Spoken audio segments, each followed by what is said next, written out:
स्वागत है आप सभी का एनएफ न्यूज पर। मैं हूं आपके साथ रोहित। लोग उसे डॉक्टर समझ रहे थे, लेकिन वो डॉक्टर के बेस में आतंकी निकल गया। जी हां, शकील और आदिल ने ऐसी खौफनाक साजिश रची जिसे सुनकर हर कोई चौंक जाएगा। भारत को दहलाने की प्लानिंग थी। मेरे साथ हैं उत्तर प्रदेश के पूर्व डीजीपी विक्रम सिंह जी। बहुत बहुत स्वागत है सर आपका एनएफ न्यूज पर। उन्हीं से समझने की कोशिश करेंगे कि आखिर ये डॉक्टर के बेस में जो आतंकी हैं कब तक इस तरीके का कांड करते रहेंगे सर? रोहित जी नमस्कार, और आपके प्रतिष्ठित चैनल के सभी दर्शकों को मेरा नमस्कार। ये एक बहुत बड़े खतरे की घंटी थी। ये तो हमारे इंटेलिजेंस एजेंसीज, पुलिस की सूझबूझ थी कि ये निष्क्रिय कर दिए गए और इनके मंसूबों में पानी फिर गया। इनका संबंध जैश ए मोहम्मद से है। अजहर मसूद का नाम आपने सुना होगा, जो पाकिस्तान का ही नहीं विश्व का शीर्षस्थ चरमपंथियों में से एक है। इनाम पुरस्कार घोषित है। तो अजहर मसूद ने जैश ए मोहम्मद में अब जैसे गियर शिफ्ट होता है, अभी तक तो मालूम पड़ा कि ये अब्दुल, कल्लू, बन्ने इस तरीके के थे, लेकिन अब आपने बिल्कुल कहा डॉक्टर आदिल, डॉक्टर शकील, ये सब डॉक्टर के बेस में। और सामान्य एमबीबीएस की डिग्री नहीं थी, इनके पास पोस्ट डॉक्टरल डिग्री भी थी, एमडी की, और जो जनरल मेडिसिन की डिग्री थी। और डॉक्टर आदिल सुपर स्पेशलिटी अस्पताल सहारनपुर में काम कर रहे थे। सहारनपुर में निकाह भी कर लिया। आप समझ सकते हैं कि लोगों के शक को दूर करने के जितना ये कर सकते थे किया, लेकिन चरमपंथी इनकी गतिविधियां इनकी नस नस में थी। इन्होंने श्रीनगर में जैश ए मोहम्मद के समर्थन में पोस्टर्स लगाए, और जब इनकी कलई खुली, पकड़ करके गए, तो इनके लॉकर में से AK-47 और 84 कारतूस बरामद हुए। और बात यही खत्म नहीं हुई। फरीदाबाद में इनके जोड़ीदार शकील, जो भी डॉक्टरी का काम करते हैं, इनके कमरे में से 3 क्विंटल यानी 300 किलो से ऊपर एमोनियम नाइट्रेट मिला। एक AK-47, 84 राउंड कारतूस बरामद। और इसकी बरामदगी के बाद यही बताया जाता पिस्तौल और अन्य टाइमिंग डिवाइसेस आदि बरामद हुई हैं। अब इतनी बरामदगी के बाद यह तो सही है कि इन्होंने ये कहा कि हम ऐसे पढ़े लिखे लोगों को, जो आसानी से समूह में घुल मिल जाते हैं, लोगों का विश्वास जीत सकते हैं, इतनी बड़ी मात्रा में जो विस्फोटक मिला, तो अगला है अगर ये मंसूबे में कामयाब हो जाते तो इसके दुष्परिणाम क्या होते?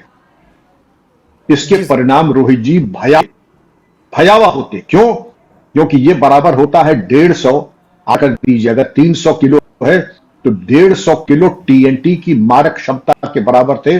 और भीड़ भाड़ वाले स्थानों में, मॉल में, सिनेमा घर में, स्कूल में, बंद स्थानों पर अगर करते, जहां ज्वलनशील पदार्थ होते ही हैं, पॉलीफाइबर है, एक्रिलिक है, प्लास्टिक है, ये तमाम चीजें जहां रहती हैं, वहां पर अगर ये विस्फोट होता तो ये मान के चलिए कि 100 मीटर की पूरी परिधि में ये बिल्कुल वहां पर नेस्तनाबूद कर सकते थे, समाप्त कर सकते थे।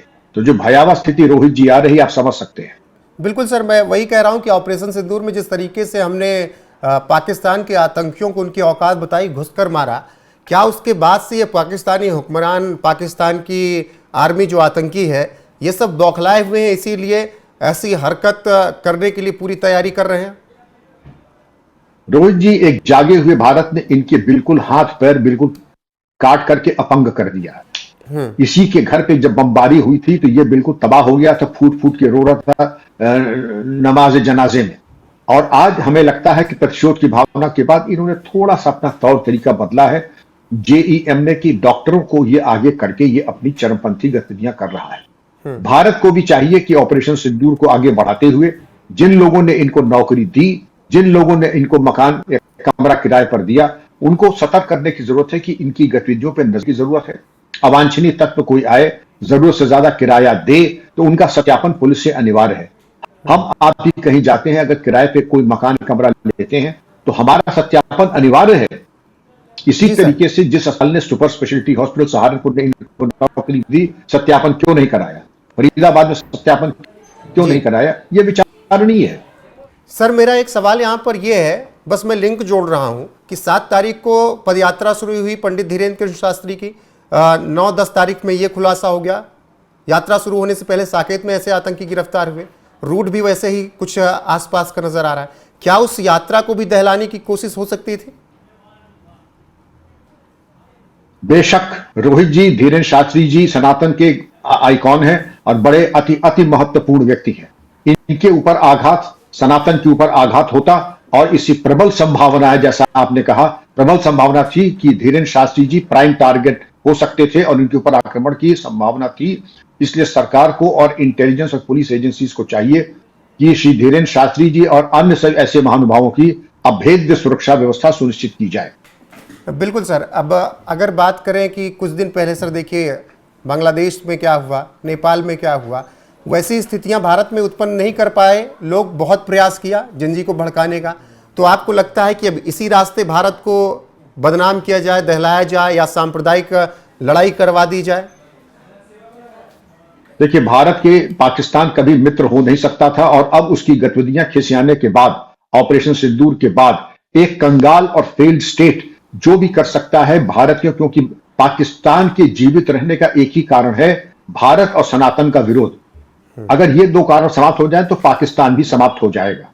और इसके चलते हुए वो चाहता है कि सनातन और भारत का कितना भी आक्रमण करे, चरमपंथियों को दूध पिलाए, क्योंकि उसी ने तो इन सांपों अजगर को दूध, अगर मसूद हो, हाफिज सईद हो, या तमाम लोगों को चरमपंथी तंजीमें तैयार की, वो इसीलिए तैयार की हैं कि भारत विरोधी गतिविधियां। आपने सही कहा, नेपाल में जो घटनाक्रम हुआ, बांग्लादेश में हुआ, यहां पे कुछ जो है घटिया राजनीतिक व्यक्तियों के मन में लड्डू फूटने लगे कि कदाचित भारत में भी यह संभव है।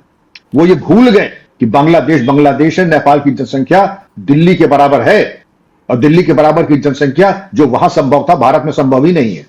वहां वंशवाद की बात थी, तो जो वंशवाद वाले लोग हैं वो अपने को असुरक्षित माने, क्योंकि वर्तमान सरकार वंशवाद से नहीं चल रही है, वो उस पर चल रही है मेरिट के ऊपर, निर्वाचन के ऊपर, पारदर्शी निर्वाचन प्रक्रिया के ऊपर। तो जो वंशवाद वाले हैं, चाहे बिहार में हो या चाहे दिल्ली वाले हो, वो चिंतित उनको होना चाहिए, क्योंकि वंशवाद के खिलाफ ही जनजी। लेकिन जो वहां पर घटनाक्रम हुआ था वो इस प्रकार के देशों में था, भारत में वो संभव नहीं है। लेकिन उसकी आड़ में भारत पे चोट पहुंचाना, ये इनकी प्राथमिकताओं में आता है, इसमें कोई संदेह नहीं। जी सर, क्योंकि अब क्या देखा होगा जी, हाफिज जी, ओसामा जी। जी सर, आखिरी सवाल मेरा ये कि सर हमने 2013 तक देखे, चाहे वो हनुमान मंदिर हो, संकट मोचन हो, कचहरी हो, कोर्ट हो, हर आए दिन ब्लास्ट होते थे आईईडी के। कई सरकारों ने तो आतंकवादियों को छोड़ भी दिया बाद में, लखनऊ कोर्ट वाले मामले में मुझे लगता है। आपको लगता है कि अगर वो वाली आज सरकार ये ना होती तो वैसी स्थितियां होती जैसे 13 के पहले थी, आईईडी ब्लास्ट लगातार होते थे? बिल्कुल सही कहा आपने। मैं आपको ले जाता हूं उत्तर प्रदेश सरकार, जहां पर इन्होंने चरमपंथियों के मुकदमे वापस लेने की कोशिश की तो हाईकोर्ट की फटकार पड़ी कि आप पद्म विभूषण के लिए नामित कीजिए, ये दोषी है या निर्दोष है इसका निर्णय कोर्ट करेगी, आप नहीं करेंगे। तो उस फटकार के बाद आया और बाद में उन्हीं चरमपंथियों को बहुत कड़ी आजीवन कारावास की सजा मिली। लेकिन जो चरमपंथियों के प्रति जो इनका उदार भाव है, जो इनके प्रेम भरे शब्द हैं, अलंकार और प्रेम से अभिभूत इनके जो शब्द हैं, ये हमारे बेगुनाह नौजवान, आपने पहले ही बेगुनाह कह दिया, उनके मुकदमे वापस ले रहे हैं। तो ये जो प्रेमालाप है और आदर, तो देख ले ओसामा जी, हाफिज जी, तो आप समझ सकते हैं कि कितना उदार दृष्टिकोण है। क्यों? ये स्वार्थ सिद्धि के लिए तुष्टीकरण की राजनीति और वोट बैंक पॉलिटिक्स, ये इनको आप अभी भी कहीं का नहीं छोड़ा, और अब तो कहीं का नहीं छोड़ा, अब तो वैसे भी इनकी दुर्गत हो रही है। बेहतर होगा नसीहत लें और राष्ट्रवाद को अपनाएं। ठीक है सर, बहुत बहुत शुक्रिया सर आपका जुड़ने के लिए और इतनी बातें साझा करने के लिए। बाकी कुछ अपडेट आएगी इस मामले में तो दर्शकों तक जरूर पहुंचाएंगे। अभी के लिए बस इतना ही, बने रहिए हमारे साथ लगातार। नमस्कार।